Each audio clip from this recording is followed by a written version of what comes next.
In the name of the Father, and of the Son, and of the Holy Spirit. Amen. Hail Mary, full of grace, the Lord is with thee. Blessed are you among women, and blessed is the fruit of thy womb, Jesus.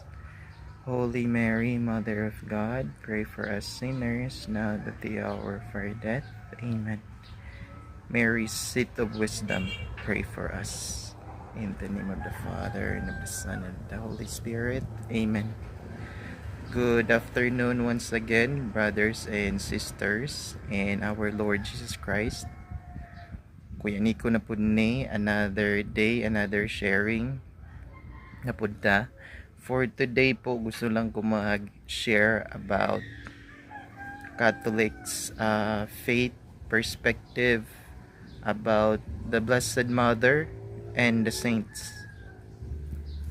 Catholic faith would teach us that there are levels or stages when it comes to approaching God, the Blessed Mother, Saint Joseph, and the saints.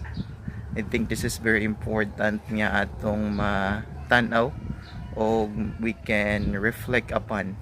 No, number one, the Catholic faith teaches that we only worship God and God alone. Sa doktrina sa Katoliko, ang tawag ani is the doctrine of latria, which means worship. The highest supreme worship belongs to God and God alone. Dapat klaro na, no? Number two, the Blessed Mother, we approach her in hyperdulia. Isa man ng hyperdulia. Hyperdulia means the highest respect, reverence that we can give to a human being or a human person, which is the very person of Blessed Mother. So not worship, just hyperdulia ang tawag. Number three is protodulia, the highest honor that we can give to a saint, which is to Saint Joseph. That's protodulia.